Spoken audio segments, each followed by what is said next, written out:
Y así cortado, así como seguimos hablando de lo que estamos hablando. Claro. Bueno, lo que te estaba diciendo es que estoy haciendo un trabajo sobre el perfil de un creyente. La verdad es que, más allá de la joda, o sea, hay todo hay todo como unas características que tiene la gente que tiende a creer en estas teorías que a los ojos de muchos nos parece como o rimbombantes o estrafalarias, alocadas, ¿no?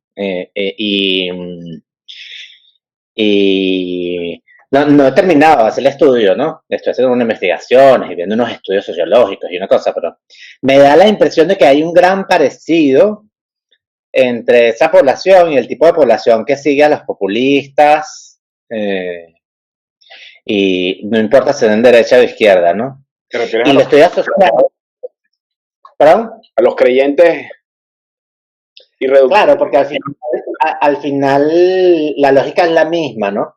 Tú le das el poder a un otro que no importa mucho quiénes son, esos otros. Pueden ser los extranjeros, los comunistas, los blancos, los negros, los viejos, las mujeres. Le das un poder y ese poder está oculto. El imperialismo, el comunismo. Es un poder que precisamente como es ambiguo, tú le das el poder de que ellos siempre ganen y eso te justifica. Justifica que tú estés bravo, Claro, ¿no? claro.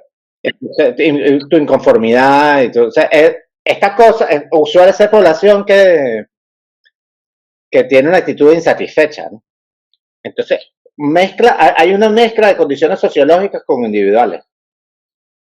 Claro, pero al final tiene el propósito de echarle la culpa a otro de las barrabasadas que tú cometes en tu propia vida, supongo, ¿no?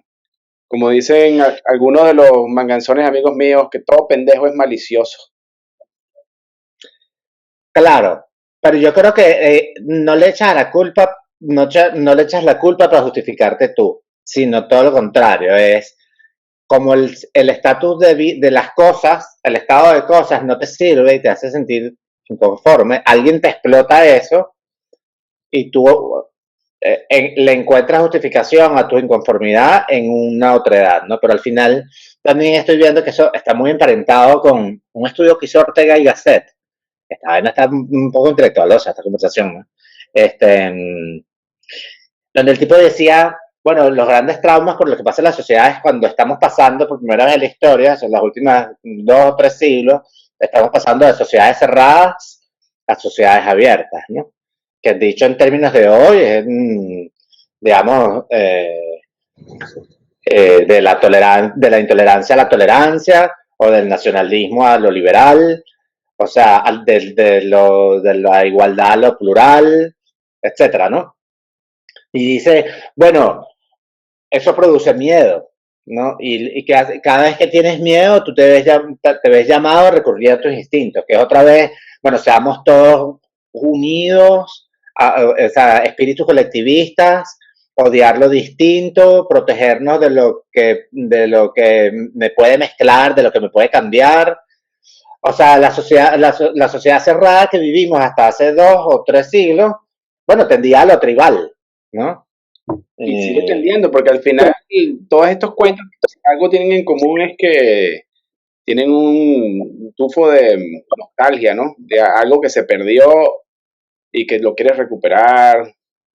claro, diría yo que es una transformación tan profunda históricamente, eh, o sea, los regresos son cada vez menos fuertes. O sea, seguramente tú y yo pensamos lo mismo sobre Vladimir Putin, pero Vladimir Putin y la sociedad rusa actual es menos tribal y cerrada que lo que era la bolchevique o que era la Rusia zarista.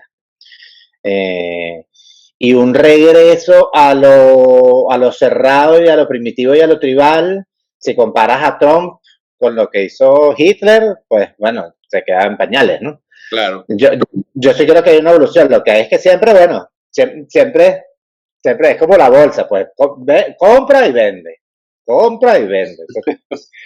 Ve Bueno, la alcita, ve la alcita. funciona hasta que no funciona. Claro, pero va evolucionando, ¿no? Sí.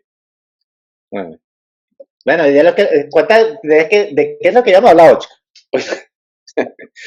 Hoy toca hablar de la ambición, pero esto está relacionado, por supuesto, porque tú ves a estos políticos populistas que, bueno, a los ojos de más o menos cualquier persona medio pensante, son unas personas que están tienen unas propuestas eh, estrafalarias, ¿no? Por ejemplo, Bueno, qué sé yo, Trump, Chávez, son tipos que vienen, que dicen cosas increíbles como que la única persona que puede resolver los problemas a la gente son ellos y solamente ellos, ese tipo de cosas, ¿no? Pero detrás de todo esto hay un elemento de ambición gigantesco, ¿no? Porque hay que ver la cara, pararse en una tarima a decir estas cosas frente a millones de personas, en realidad miles de millones de personas, ¿no? En el caso del presidente de los Estados Unidos. claro, pero ¿crees tú, esta es una discusión que sin querer yo tuve recientemente con unos amigos, ¿no? Que es, ¿crees tú que la ambición es nociva per se? No, no, para nada, la ambición es el motor de la ciencia. Los científicos y los académicos en general los mueve la ambición, principalmente. Mucho más que cualquier otra cosa. Hay mucha gente que le mueve la posibilidad de ganar dinero, de tener libertad económica, de, no sé, que su empresa sea reconocida, pero en el mundo académico y en la ciencia específicamente, lo que más empuja a un investigador hacia adelante, a levantarse en la mañana, a escribir un proyecto, a escribir un manuscrito, a hacer experimentos, es la ambición, creo yo, a ser la primera persona que descubre un fenómeno natural, por ejemplo, Claro. ¿no? Yo tendería a pensar que eso lo podemos trasladar a casi todas las actividades humanas, ¿no? O sea, eh, en la narrativa, por ejemplo, un antagonista quiere tener el poder absoluto y eso es ambicioso, pero el protagonista quiere que, aún siendo menos poderoso que sus fuerzas antagónicas, se imponga la justicia o la verdad o el amor, aunque tenga todo en contra y sin salir de su integridad. Es muy ambicioso, ¿no? Querer vencer sin trampa al que te hace trampa. Totalmente ambicioso y bueno, y requiere un ego monstruoso, ¿no? Y mira, la ciencia está llena de ejemplos de personajes históricos que han demostrado una tosudez y una entereza en búsqueda de la verdad, pero sobre todo en respuesta a su ambición enorme. Te voy a nombrar tres: Copérnico, el gran filósofo científico, que el creador del heliocentrismo, se enfrentó a nada más y nada menos al poder más gigantesco que existía en la civilización en ese momento, que era el Vaticano, y sus discípulos, Galileo y un tipo que se llamaba Giordani Bruno, o Giordano Bruno, murió quemado en la hoguera porque se rehusaba, aparte que parecía, el tipo resulta que parecía tener una personalidad bastante insoportable. El tipo se negó a echarse para atrás en su herejía de decir que, bueno, que la Tierra giraba alrededor del Sol, y que no solamente que la Tierra giraba alrededor del Sol, sino que el Sol era una más de millones de estrellas en muchas constelaciones. Era un tipo con una visión del universo impresionante para ese momento, porque como te podrás imaginar, la capacidad de observación del espacio no era la que tenemos hoy en día. Y este tipo no solamente estaba proponiendo que la Tierra giraba alrededor del Sol, sino que además que no teníamos nada de especiales y de únicos, que sistemas solares habían por todos lados y que la idea de que había un Dios, que nosotros éramos el centro del universo, era una cosa ridícula. Bueno, lo achicharraron, ¿no? Dime tú si eso no es ambición. Exacto. Sí, parecía que la ambición es como una fuerza natural que nos hace tratar de imaginar de hacer posible lo que no es real aún, ¿no? O sea, de ir hacia lo que nos imaginamos, aunque no parezca tangible aún, ¿no? O sea, las transformaciones sociales van un poco de eso, ¿no? Eh, la búsqueda de la libertad y de la democracia, o en el ejemplo, en el ejemplo sencillo de las personas, o sea, la gente pobre que se imagina siendo rico y hace todo para convertirse en rico, o, o el que se propone ser un artista que llega muy lejos, y alrededor no parece, no es muy obvio que tenga las herramientas para hacerlo, entonces se construye toda una fuerza, todo un mecanismo, todo un sistema de luchas para llegar a donde quiere llegar, eh, movido básicamente por la ambición, ¿no? Claro, pero ¿por qué existe, crees tú, resistencia a la idea de percibirte como una persona ambiciosa o catalogarte como una persona ambiciosa? En general, el término tiene una connotación negativa, cuando en realidad, bueno, yo creo que es una propiedad muy buena, ¿no? En la gente. Yo creo que la ambición es lo que lleva a las grandes transformaciones de la humanidad, la manera en cómo vivimos, ¿no? Pero al mismo tiempo, por supuesto, la ambición puede llevar por el medio de mucha gente, ¿no? Bueno, yo creo que como todas las cosas, o sea, depende de cómo la uses, ¿no? Igual que la inteligencia, ¿no? O sea, tu ambición está mediada por tu ética, ¿no? O sea, con qué fines la usas y cuáles son tus medios, ¿no? Si tú eres una persona ética, la ambición te puede llevar muy lejos y haciendo mucho bien para los demás y para ti. Eh, igual es mucho el daño que puedes hacer, ¿no? No sé si depende de la ambición como tal, sino de factores éticos. Pero tú dirías que en general, o por lo menos Pero yo creo que hay mal en visto. narrativa, el personaje ambicioso aparece como una persona que está dispuesta a todo para conseguir sus objetivos y no le importa nada. Tradicionalmente en las historias, en las películas que uno ve o los libros siempre hay un personaje que cuando es caracterizado como una persona ambiciosa se vuelve el antihéroe, ¿no? Con frecuencia. Sí, y fíjate, yo sí creo ahí que el estigma, digamos, en la valoración viene mucho de nuestra herencia cristiana, ¿no? De valorar al pobre, al indefenso por encima del rico y del poderoso. Claro. Bueno, en términos generales me parece muy bien que tengamos esa herencia, pero digamos, o sea, digo, porque más o menos equilibra las cargas, ¿no? Más o menos, sobre todo menos, pero, no, pero la verdad es que no por ser pobre o minusválido es virtuoso el pobre o el minusválido. Y no por ser rico y poderoso es defectuoso el rico y el poderoso o el poderoso, ¿no? De hecho, yo creo que hay una gran paradoja. O sea, esta herencia cristiana que la verdad ya venía de los judeos, de los judíos, ¿no? Eh, la, la, la gran ilustración, la parábola de David y Goliat, que pareciera que siempre nos pone el lado cristiano de favorecer al pequeño porque joda al grande, en realidad hay un ejercicio muy grande de ambición, ¿no? Cuando uno ve un partido Colombia-Alemania y le va a Colombia, pues eh, usted le echa bolas, hace ambiciosos, ¿no? Porque aquellos carajos comieron mejor, son más metódicos, tienen una sociedad más organizada y eso se ve en su fútbol, ¿no? Los colombianos, pues bueno, tienen talento, le echan bolas, pero toman su aguardientico, faltan a la práctica. Dios mío, que lo escuchan los colombianos. Eh, la verdad es que eso no puede pasar en cualquier cultura latinoamericana. Y esas cosas han mejorado, pero quiero decir, en general, uno le va a un país más pobre en contra de un país más rico, y aunque también haya un ejercicio de justicia, pues en ese ejercicio de justicia hay ambición. Es decir, que el chiquito también tenga derecho a lo que el grande tiene derecho. Y de hecho yo creo que, bueno, los grandes fueron chiquitos en un momento, ¿no?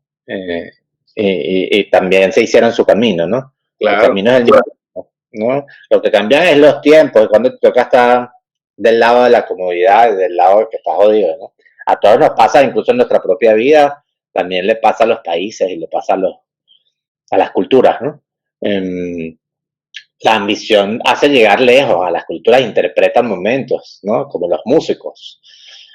Tú dirías que, entonces pareciera que en mi visión que la posible interpretación errónea de ver a una persona ambiciosa como una persona mezquina, egoísta o centrada en sí misma, tiene que más bien que ver cómo expresa su ambición, bueno, por supuesto cómo manifiesta su ambición, mientras que otra persona que puede ser igualmente ambiciosa tiene tal vez un ángulo tal vez más enfocado hacia la colaboración y hacia el beneficio común.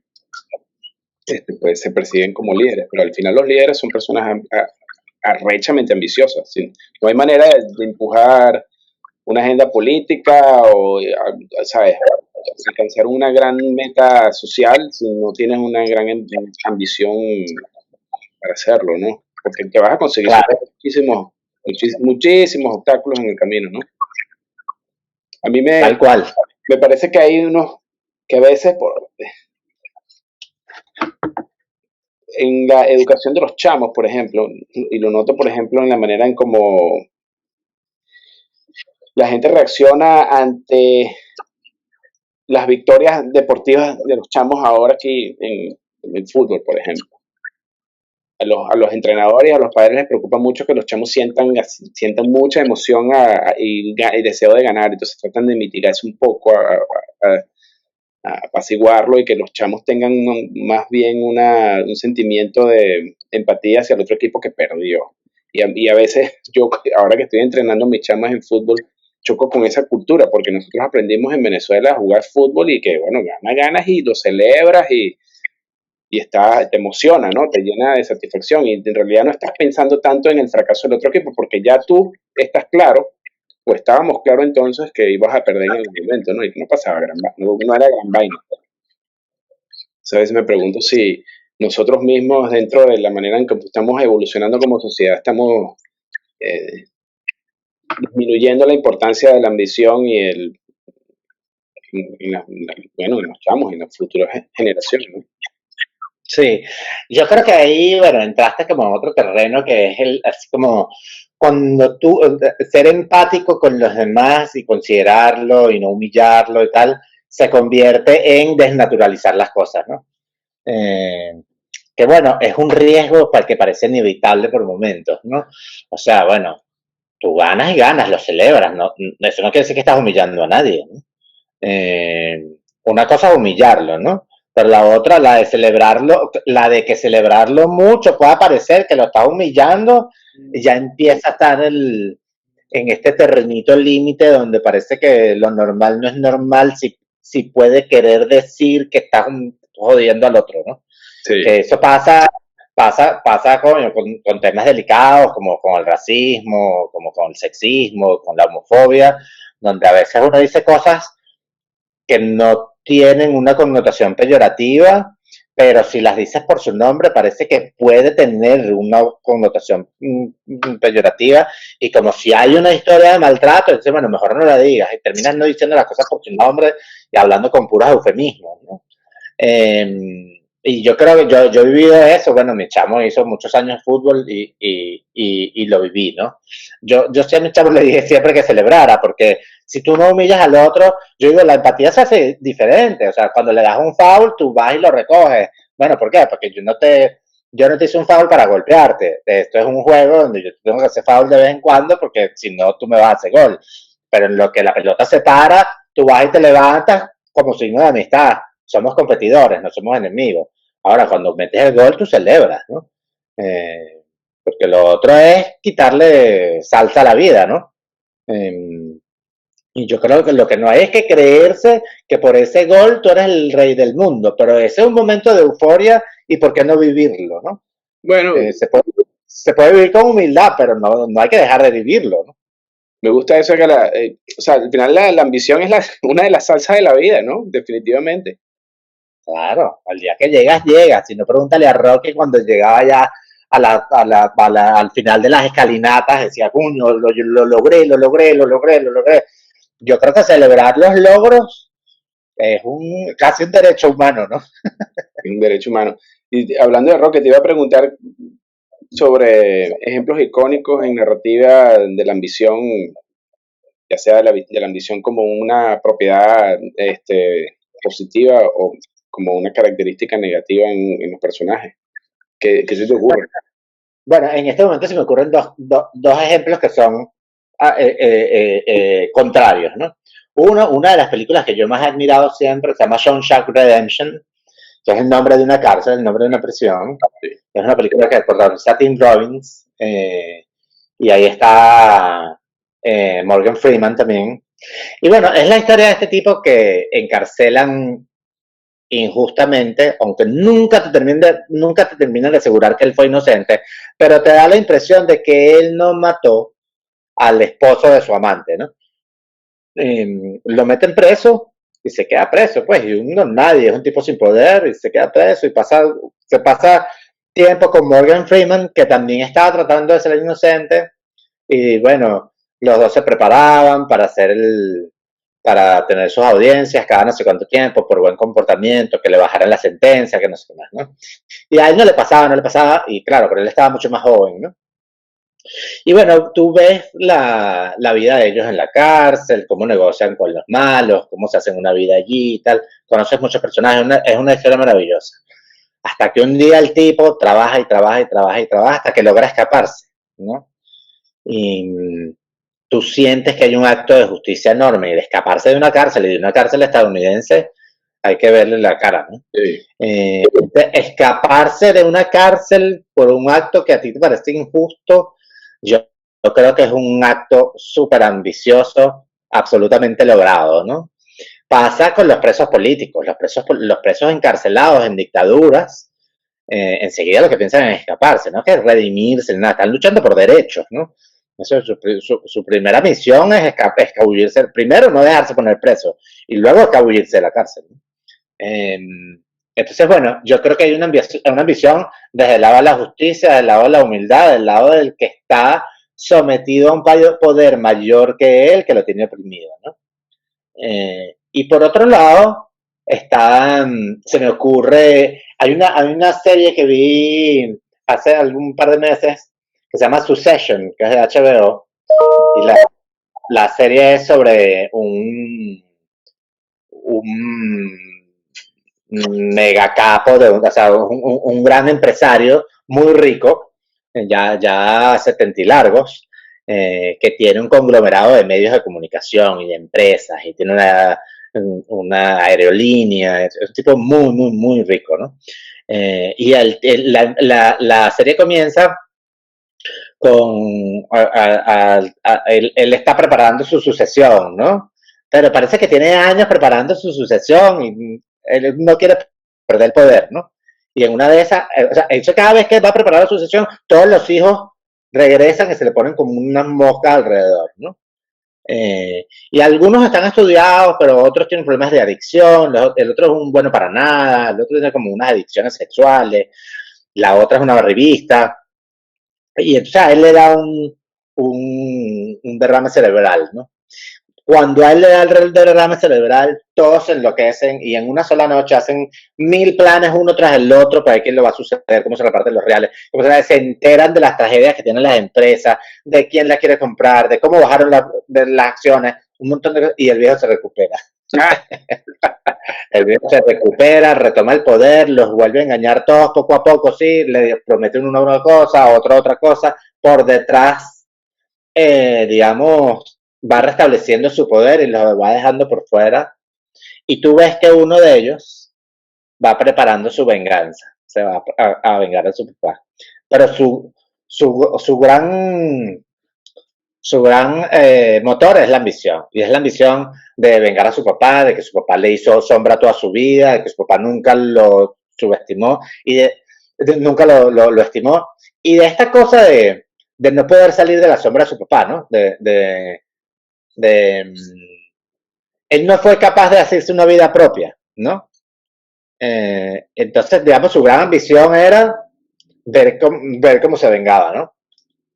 Entonces, bueno, ves desde las fuerzas negativas como la ambición también, ya un momento en la serie en que tú le vas a él, ¿no? Ahí nadie tiene valores positivos, nadie hace nada justo ni benevolente, ¿no? Son malos contra malos, ¿no? Pero tú escoges tu malo. Está interesante.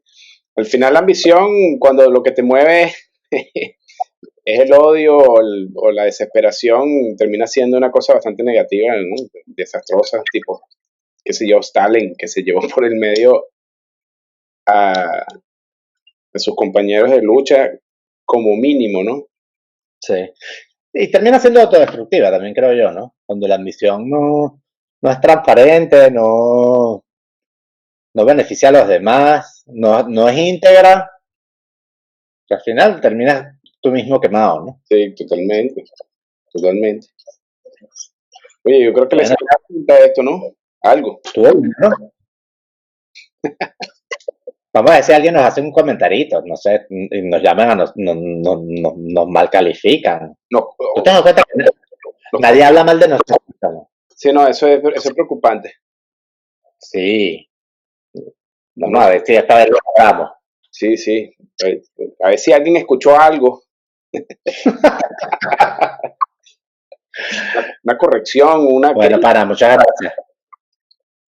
Bueno, tú para que tengas un buen Claro, fin de semana correcto, no, esto lo dijiste mal. Ah, no te escuché eso último que dijiste. Dale, igual tú. No, eso, que alguien nos corrija, que nos diga esto lo dijiste mal. Bueno, adelante con la ambición, Tupac. Así sea desmedida. Eso es ambicioso forever. Bueno, hasta la próxima. Dale, pues. Chévere, un abrazo.